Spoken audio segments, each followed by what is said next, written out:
Hey guys, got a 40-minute game on the board with an opponent rated 309, so over 110 points lower than me, and he says he didn't expect to be playing with high rating.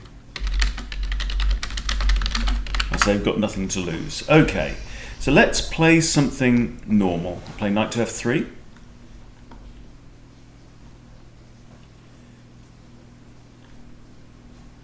Probably send him the video of this as well. I'll try and make it a lesson.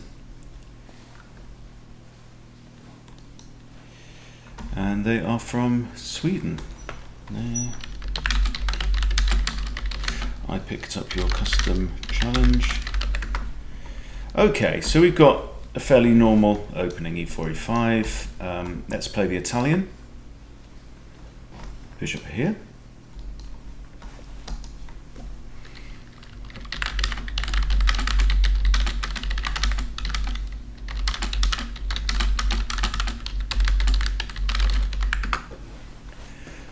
Told them I'm making a video.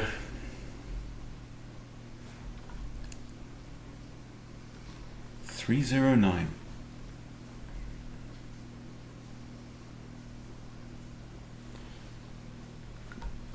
So let's just go over the first moves again quickly. As white, e4 is probably the best opening move. Controls two central squares. And also releases the queen and light square bishop. e5 is the mirror image, does exactly the same thing. Knight to f3 attacks the undefended pawn, which causes prompts black to have to respond. Knight to c6 is the most common response to defend the pawn. There. So then now bishop out here is looking at everyone's favourite square, f7, and we have a mirror image. This is the gioco piano. So I'm thinking now, all right, there's no kind of bishop sack, or is there? Hang on. No, I think c3 now, which prepares d4. And I will have 1, 2, 3 defenders there. Black will have 1, 2, 3 attackers. But if I get to play d4, let's say pawn takes, it means that I will then have two central pawns and black will not. Okay, knight's now looking at this undefended pawn here.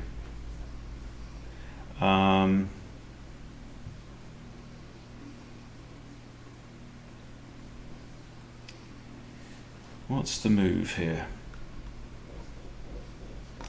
Could take there, and if knight takes, I've got d4. That's pretty cool. Let's try that one.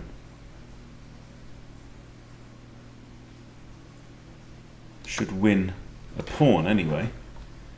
Okay, so that looks like a knight sacrifice, but then d4 comes with a fork on bishop and knight.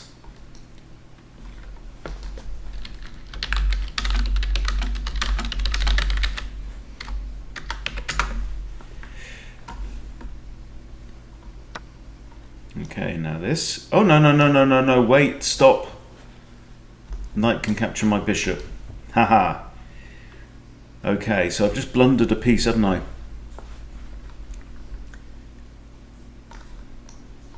If I go there, knight can take. That's not good.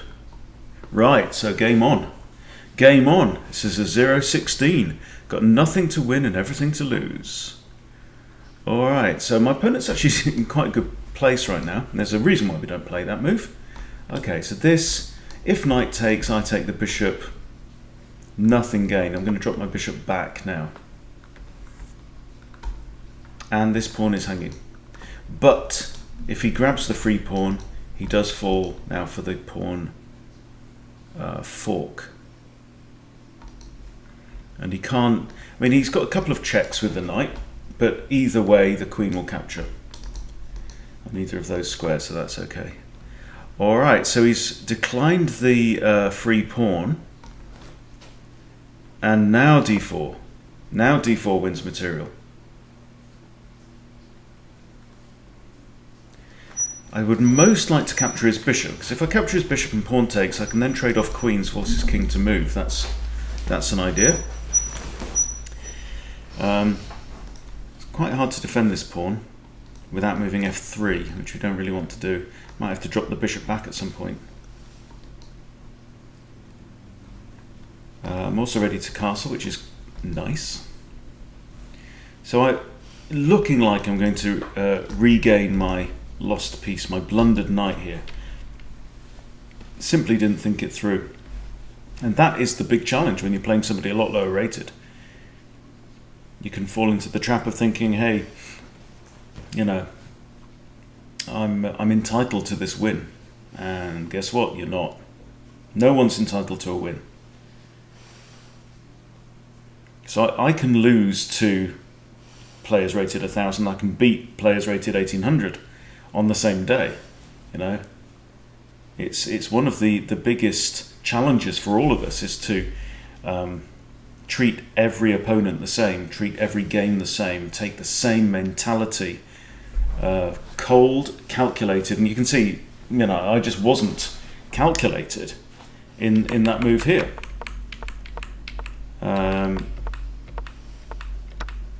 So this was just a blunder, because what I didn't notice is when knight takes knight, he's now looking at my bishop as well. So I think if that was a move, I'd probably have heard about it. There is a line in the Italian, but I think it's when the 4 knights are out. Okay, so bishops come out to attack my queen, but that's not brilliant because now I get to play f3, and I'm attacking the bishop and the knight and the bishop. So I think a better move here for black.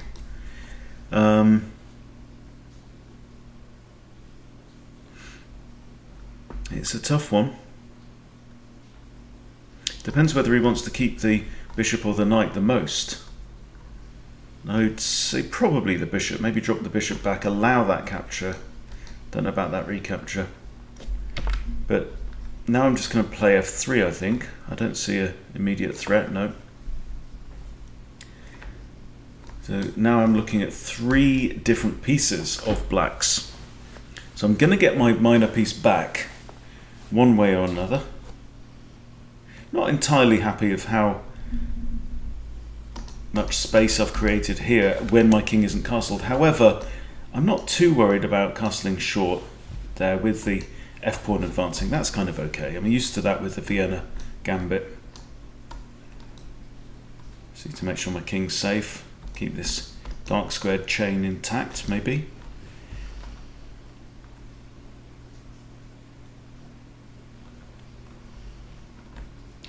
So he's still got a problem. He's got a bigger problem now. So what would I take? Probably whatever he allows me to take, to be honest. See, here's one issue, right? Let's say he drops his bishop back. I can capture this knight, and then I'm still looking at 2 pieces. That's the problem for him. When you have these sequences of captures. So saving the bishop would be troublesome at this point in time. Bishop takes pawn, I take, and then I'm still looking at 2 pieces. So he would lose a second piece that way.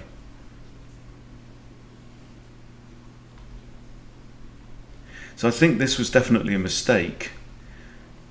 Doing a counterattack when the counterattacking piece can itself then be attacked very often leads to a loss of material.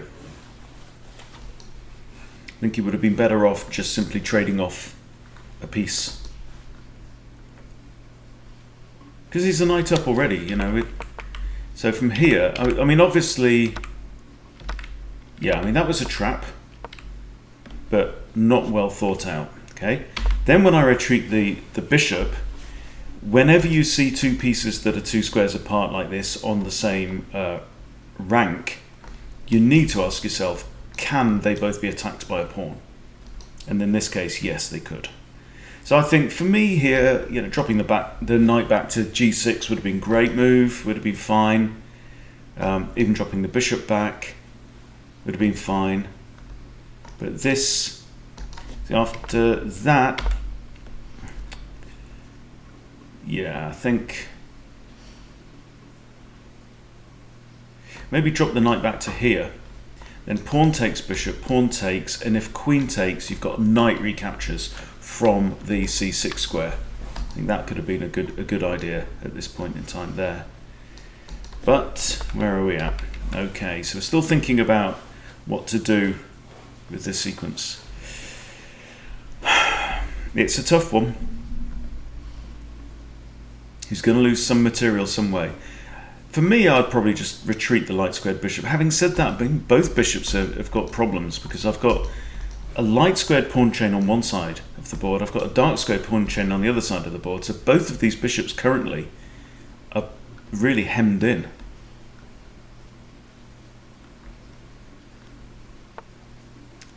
All right, so interesting. So I can actually trade off this bishop. And the only way to recapture is pawn takes. I like that. I'm just going to do that straight away. Because it opens up, it removes the f pawn, opens up space around the king. It does actually allow my opponent to get a central pawn, and I'm about to give up another one.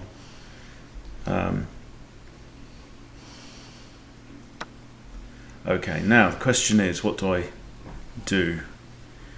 If I take the bishop and pawn recaptures, we can trade off queens, which is not a bad thing. I'm 2 points up right now. I'm up at a knight for a... Well, I'm going to actually be more points up than that. If I take that, I'm then attacking another piece. Yeah, I'm going to take the bishop out. If pawn recaptures, we'll trade queens because I'm... Huh?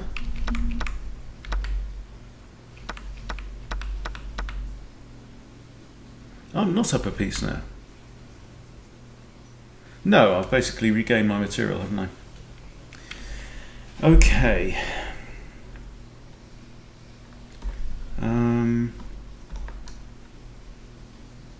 I still like my position though. See, my opponent's open on the f file. He's got no f pawn. So the safest place for his king to go would be to castle long. But if pawn takes and I take the queen, he's got to capture either with king or rook, and then his castling days are over. Okay, so he's decided to go short, which is interesting. So he's now put his rook on the semi-open f-file. One candidate move is this. I could also put my bishop here. I'm also inclined to capture that pawn.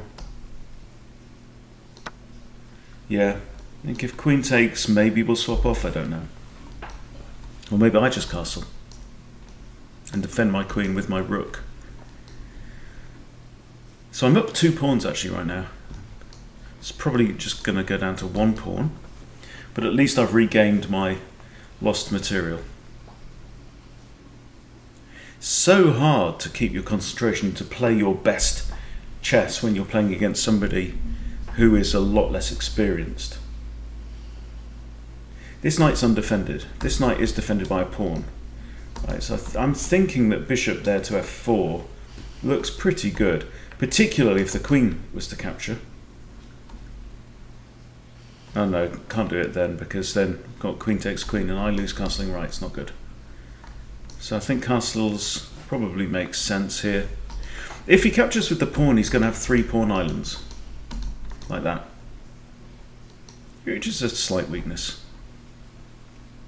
Right now he's got an isolated pawn anyway on the e-file. So I need to think about prospects. I think, you know, my bishop definitely has some good squares to go to. So I want to probably bring my bishop out first and then think about my knight. So my knight can't go to c3, so it's going to have to come via d2. And then we've got a couple of options. Unless I go this way round. Might be a possibility. So my opponent's now used 10 minutes of his 40. Okay. So we're still in the opening. That means that my default go-to, if there are no immediate and pressing opportunities or threats, then I should go back to my default, which is to develop. Right, he's moved his knight back, which would allow me to capture another pawn. That's interesting. I can also attack this knight now for free. Knight could go there. I guess I could drop back. I don't know. If I take and queen takes, then I've got... No, I haven't got knight there, bishop there at all. Come on, Hunty. Sort it out. Get your head on. Right, I'm going to grab the extra pawn because it's free stuff. And then probably castle and get my rook in line with his rook.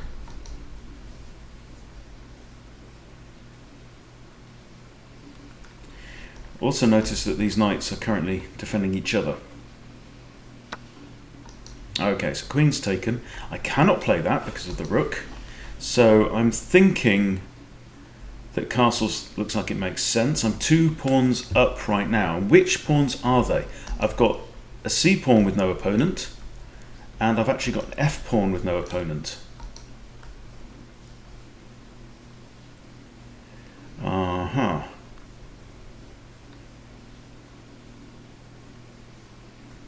It's quite a spacious board now, isn't it? We've lost some material. I think I really do just need to castle my king. I can't see any problem with that right now, so I'm going to go ahead and do that. Get the king to some safety. There's no dark squared bishop, so I don't have to worry about this dark square diagonal too much. Yes, the queen could come here or here with check. If in that instance I can just dodge out of the way. I'd like to get my bishop actually to e3 and control this diagonal now. Prevent ideas of that. That would be good. Bishop here, maybe knight here.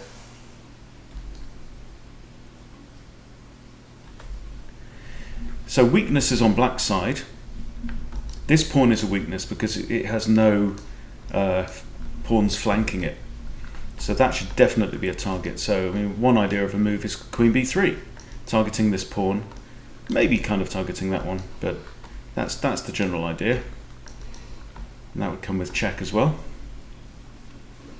if I'm permitted to do that.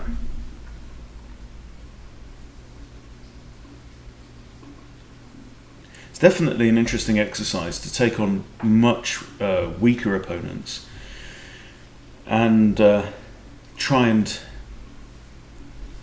maintain this discipline of being a complete bastard, even when you're playing somebody that you believe you ought to beat easily. But you know, it gets harder to play your best chess. I think taking on stronger opponents, I've said this many times, is a very, very good way to improve your play.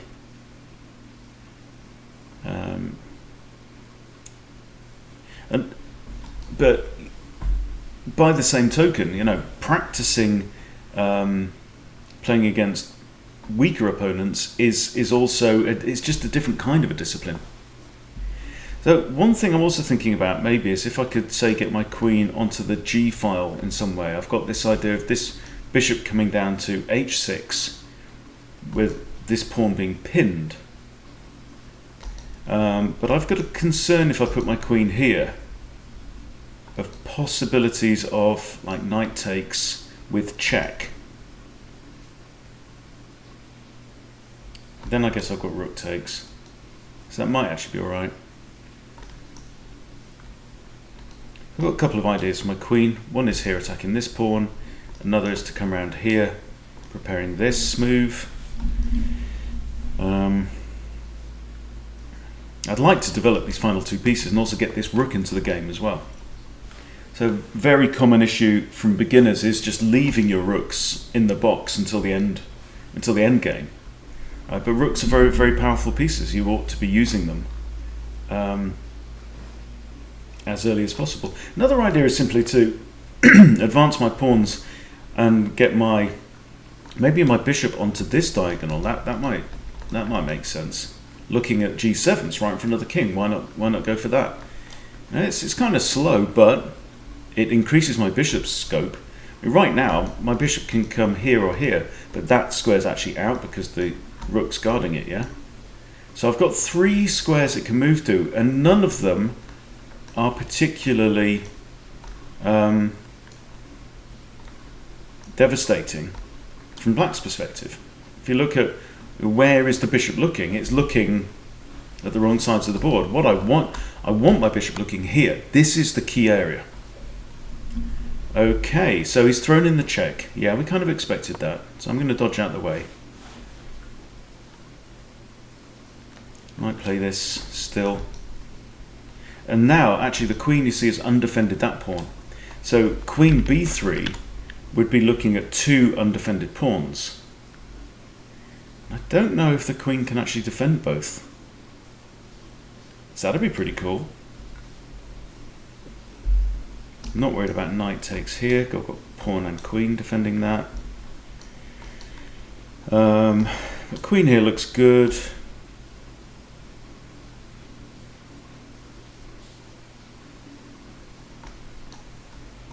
That's definitely my current favoured idea, but you need to be ready, especially on a longer time format. You've got to be ready to change your plans because you don't know what your opponent's going to do. It's absolutely torrential rain outside. It's late July, it's meant to be summertime. Also, if this knight moves, notice that this knight is the only defender of that. So let's do a quick goldfish, okay? From my opponent's point of view, rook's defending that. That's defending that. Nothing's defending that. The knights are defending each other. The king's defending these. And we normally ignore the rooks. Okay. So on black side of the board, we've got 2 undefended pieces. From white side of the board, let's draw the defensive relationships here. That's all looking pretty good. We have coordination on white side of the board. Black side of the board, we have 2 undefended pawns. Something else that you notice, big difference between beginners and more experienced players, is that you will tend to leave pieces or put pieces in places where they tend to defend each other a bit better. Okay, that's interesting now. So he's moved the b pawn forwards.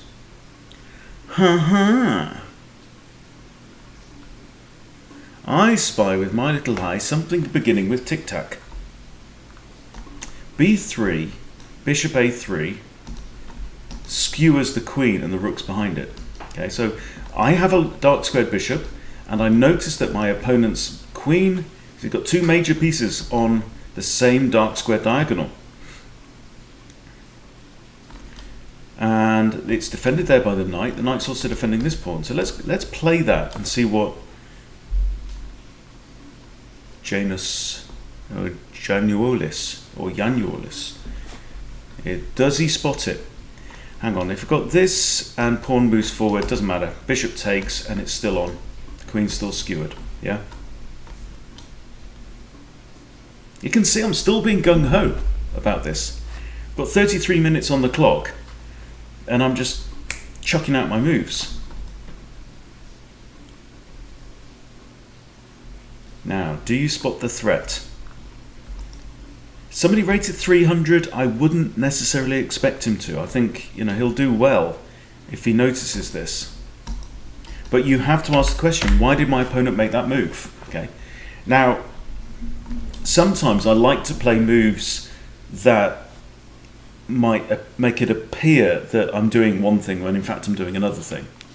And that, again, is something that I think happens more as you climb the ratings, yeah. Another option here could be something like f4, right? And that is called removing the defender. So I want to deflect the only defender of this knight, and that's what the goldfish shows you, right? This knight is defended only once.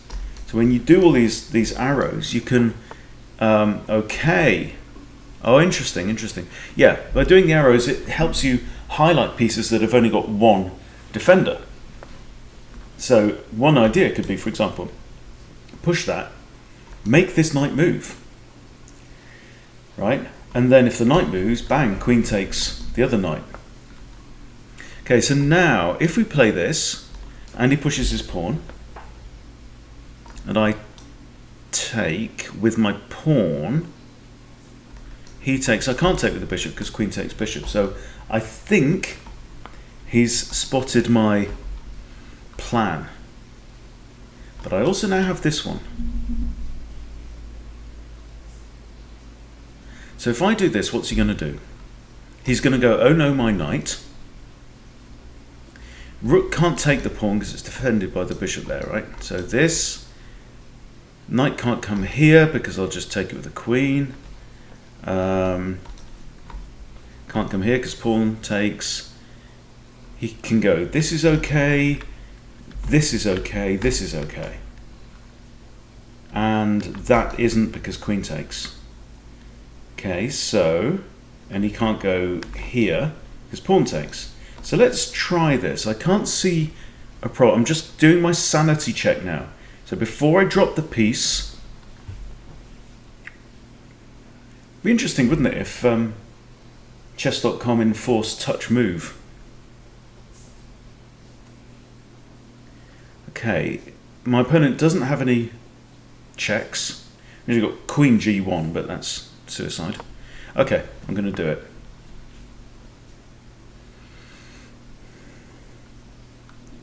So I'm attacking the knight, and the knight is the only defender of that. So should this knight move, bang, in goes the queen.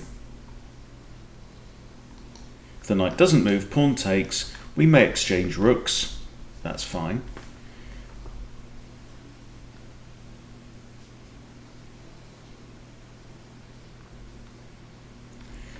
Now have you worked this one out? Let's see.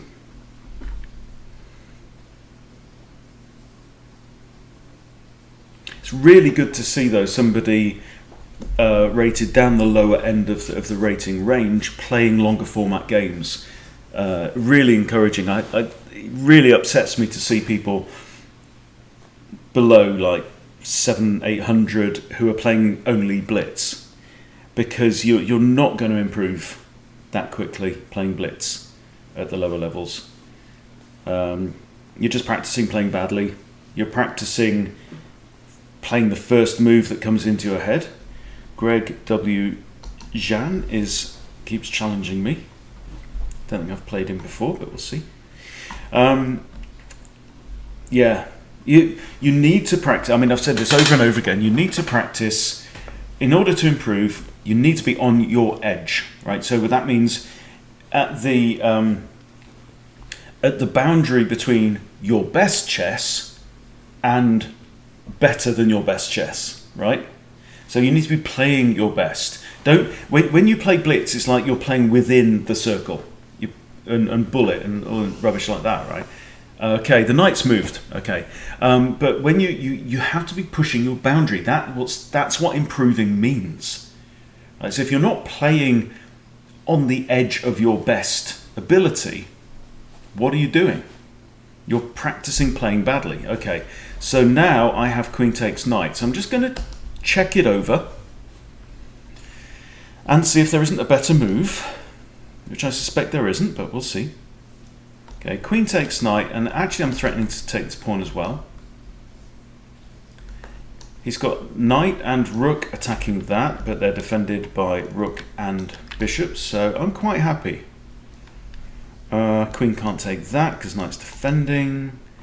There's only one check, but it's not a very good one. Let's capture the knight.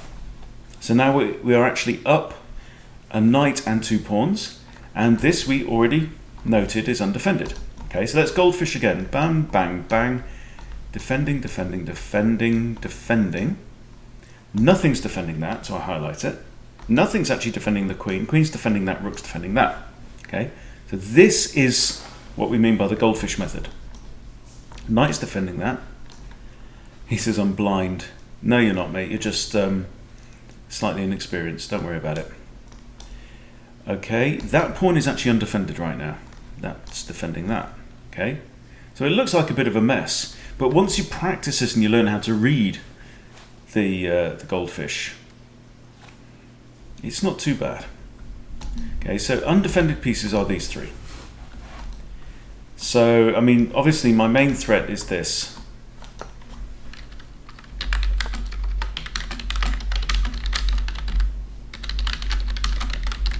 Okay, so he's attacking my queen. I don't see any reason not to capture the pawn and give check.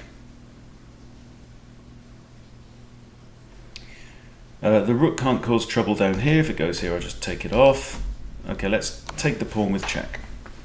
So I'm now up a bishop and 3 pawns.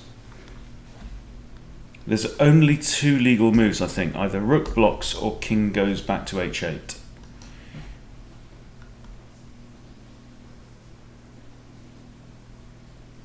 And here again, it becomes critical to double down on your evil, right? Got to get your evil on. I'm looking at this move. I'm looking at queen h3, and the reason is because I want to defend this. I want to get my bishop out. I want to get the queen off this slightly dangerous diagonal, but I don't have a really easy way to do it right now. So, but queen h3 kind of comes with various threats. Another idea is just to push f5 and come in and try and break things up. I've got a rook on the f-file behind this pawn. I've got a queen in a dangerous spot. If I get rid of the knight, this could be pretty good. See, if the rook goes to here, you have to notice that the rook is actually pinning itself. That means the rook can't move. I kind of like this move as well, because that would then allow my bishop to come straight out here with threats as well. That's pretty cool. My knight can go there now. It's defended by the bishop. So knight there, there, there. Could be an idea. Queen here. Knight 1, 2, 3. Queen there. Checkmate. But that's a lot of moves. 1, 2. Okay, so he's blocked with the rook. Now, what to do? Attack the knight. The knight can't go there and attack my queen because rook captures. No, it doesn't, because he's got rook d1 checkmate. Ha. Interesting. Okay, and that's because I haven't completed development yet. I'm only on move 18. I haven't completed bleeding development. What are you like? Got distracted with tic-tacs. All right.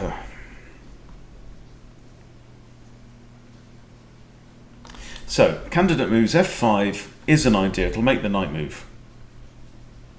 But if the knight goes here, I can't... Oh, hang on, I've got bishop takes. That's all right. Okay, so that is a candidate move. Candidate move number 1. Came up with an idea as well today. This is something you might like to try with your games, is to keep notes as you play, right? For every single move, say move 1, just put move 1, 2, 3, 4, 5, write down all the candidate moves that you have seriously considered for each turn, right? And then at the end of the game, analyze your game, run it through the computer analysis, and if there are best moves that the computer says you missed, go back and check, did I consider that move? And then what are the reasons that you wrote down in your notes of why you didn't play that move? Because I think that would be a really good way to highlight areas of improvement. I'm really tempted to play this f5 now. Attack the knight and maybe just push on. Pawn takes, rook takes. No, I can't do rook takes. I might need to get my king out of trouble. If I play this now, pawn takes, pawn takes, pawn takes. No good. I've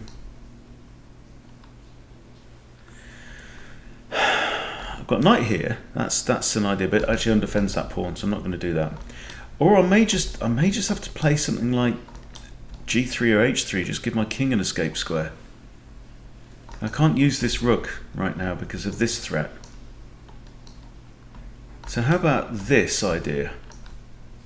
Yeah, let's do it. I'm gonna play f5.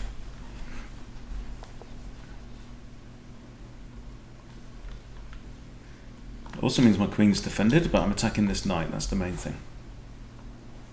If knight comes here, I've got bishop takes. Can't play rook takes because it loses.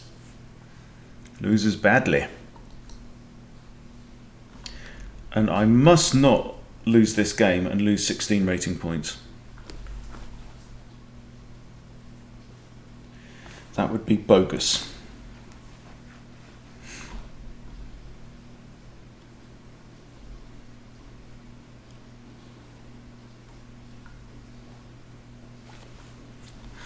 So wherever the knight goes, so let's see, where's the knight? It can't go there because bishop takes, that's not good.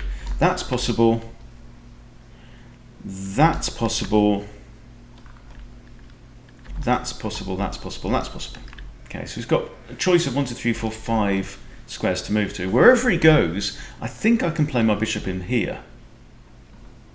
In a couple of those squares, he's... So if he goes to h4, then bishop g5 would actually be... it'll be a fork, bishop fork on there, right? If he goes here, then bishop g5 would pin the knight onto the rook. And when I'm this far ahead in material, exchanges are good things. So let's see what he's going to do.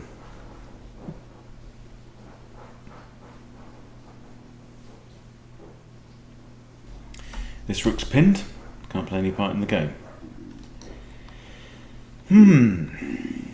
Also notice I have a meeting in 15 minutes.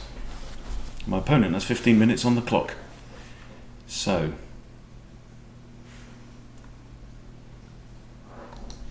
for example, I could, if I took the knight, this rook cannot capture my rook. I mean, that would be checkmate, but he can't do it because he's pinned. So maybe king h8 would have been better, because the other thing you have to notice is now the rooks are not connected. So they're not defending each other. In fact, nothing's defending this rook. And this rook is defended only by the king himself. Okay, so if he goes here, I'm pretty much inclined to play my bishop out to g5, whatever happens, really. Bishop out to g5, and then the knight can come here, for example, defended by the bishop. Okay, he's gone there. Right. Now then. This now means there's 2 attackers on the knight. Do I have to worry about that? Nah.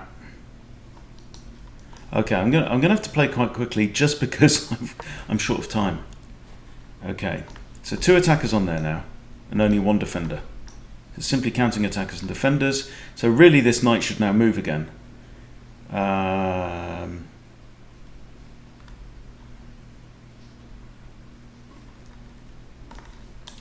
So this is generally, my general idea now is to get this knight developed.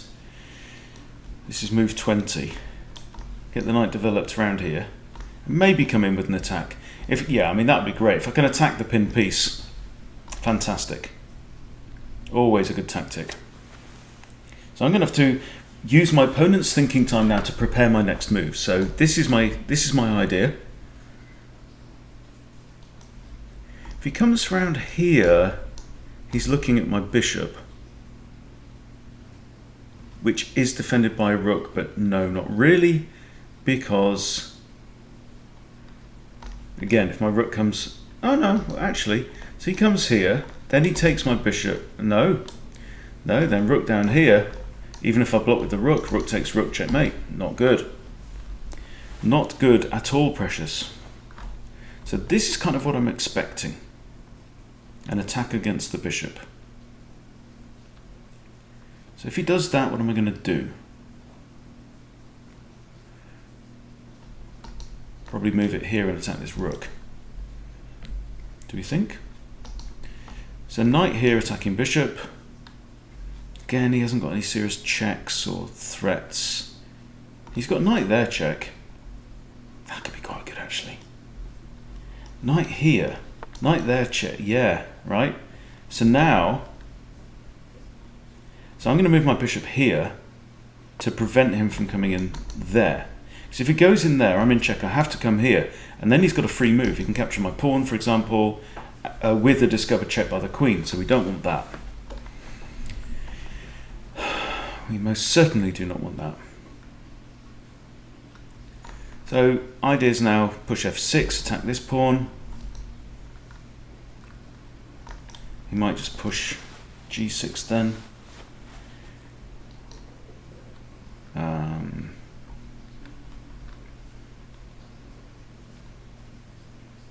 The time pressure is making things interesting.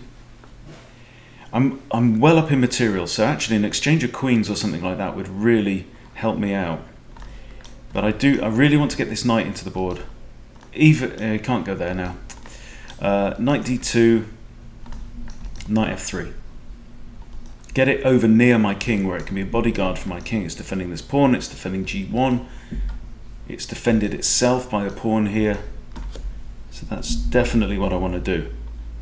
And obviously the knight can't come in here now because I've got bishop and rook looking at that square. So this again is my default.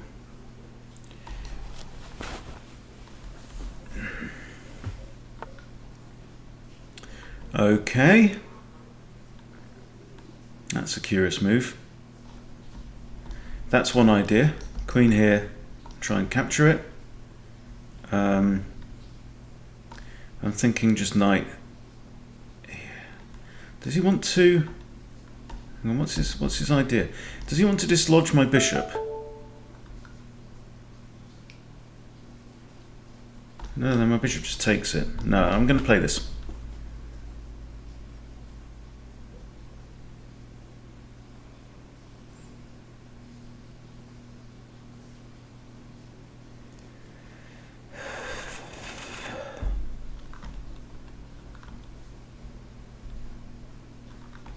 Really want to get this knight move in. Maybe then rook a to d1, facing off against this guy, looking for trades. Trades are all good. I've got an extra bishop, I've got 3 extra pawns. So what I want to be doing is forcing my way. I want to force a victory.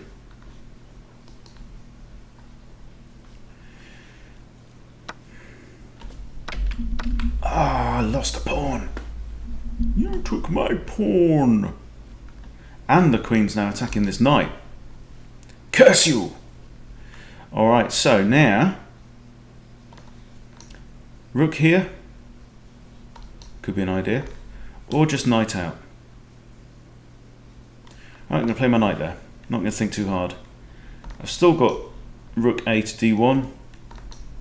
Pinning this knight. The rook behind it is undefended because of this move. Maybe, again, wasn't the best. This is also an idea, attacking an undefended pawn and an undefended rook.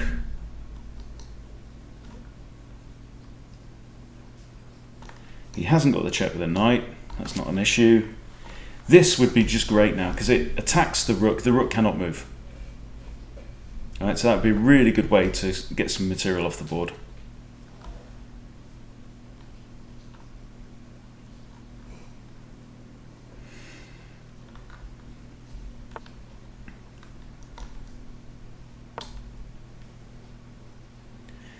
Don't think twice, it's alright. Okay, so this is called attacking the pinned piece. The rook is in an absolute pin, it cannot legally move anywhere, unless it would be to capture the queen, which would be the attacking piece. And now I've put an attacker on that piece. So what's he going to do? I mean, he's got maybe rook to here, or rook to here to defend it, and then we're going to swap off knight for rook, so he goes down the exchange. And I should have some attacking opportunities coming up.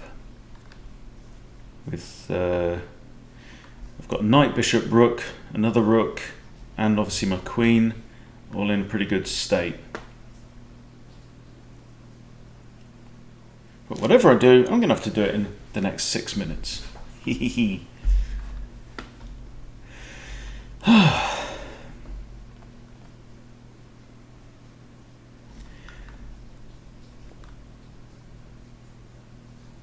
Still kind of liking this. Pin that knight against this rook.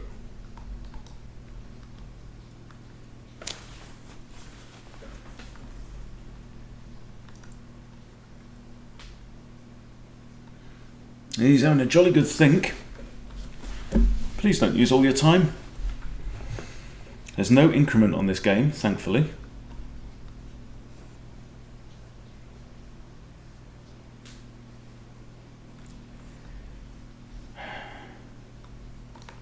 Bishops here, here's an idea. It's currently covered by the knight. If that knight moved at any time, bishop there would be looking at the queen and this pawn. But he's got a big issue here. I think it's fairly straightforward. I mean, he has to defend the rook. He can't defend with the queen because my bishop's looking at that square. So it's either going to be rook to here or rook to here to defend this guy. Because otherwise I've got literally queen takes, then the king has to go there. And queen takes this pawn, king goes back, queen here, and it's not going to last much longer than that.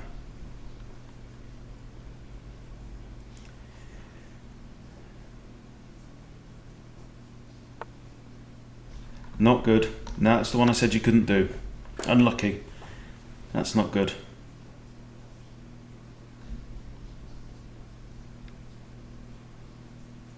Now would be a good time to resign. He does have enough material to checkmate me, of course.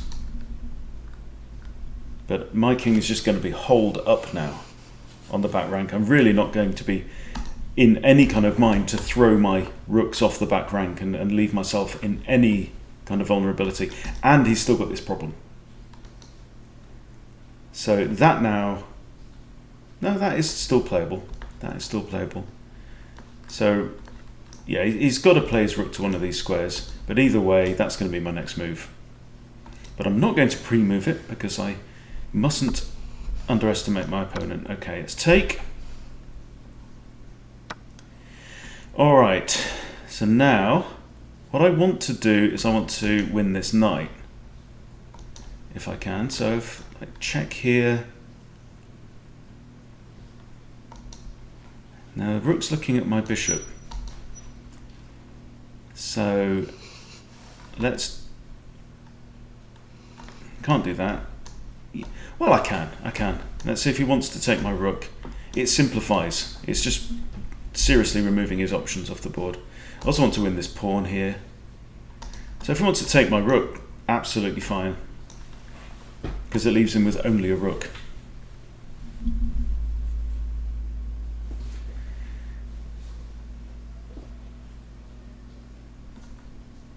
That is the kind of move that you can pre-move, which is a recapture. So it's like, I know if knight takes there, I have to recapture with a rook to defend this. And I know there's no threat because my opponent would only have a rook on the board to play with.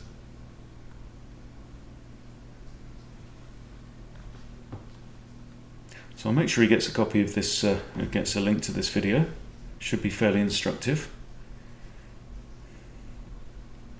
A clear blunder of losing the queen there. Okay. I'm inclined to throw in a check. Like this, then I can grab this pawn.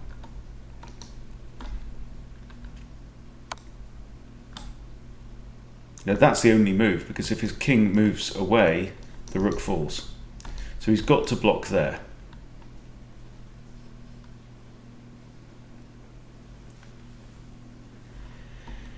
I'm thankful this pawn's in the way, preventing any ideas of a back rank, but I'm going to keep my rooks here anyway. Okay, so he's played the right idea. I do have another check, but there's not much point. Let's grab the pawn. Could attack with his knight, but it doesn't work.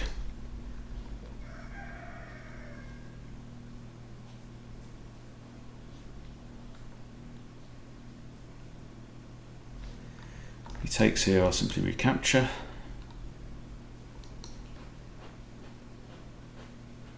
It's a completely lost situation now.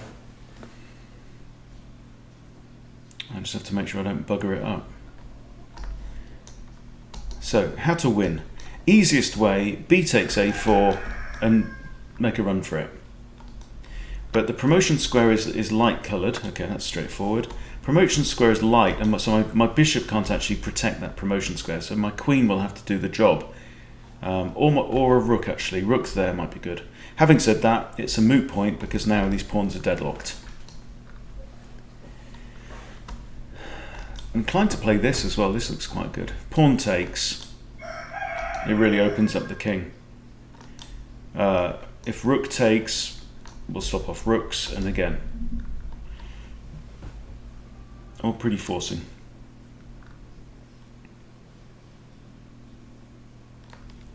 Also got this idea with check, forking king and knight. Come on, you got 2 minutes, pal. And he's got 4 minutes on his clock.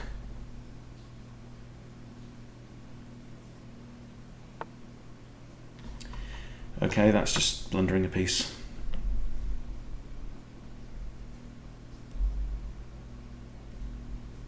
And I know my king is safe. So this is definitely a good next move. Just try and remove this pawn. Okay, that's check. There's only one move. King has to go into the corner. Okay, and now checkmate. No, you can block with a rook.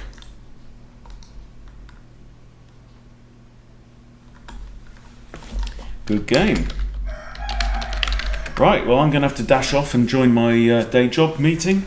So other than that, there's only one legal move. King can't go there or there or there. So the only way to prevent that, and then that is checkmate. Okay, brilliant. Right, I will make sure that my opponent gets a link to the video, and all good, and add him as a friend. Okay, brilliant. So yeah, hope that was useful for you. I've got to go. See you later.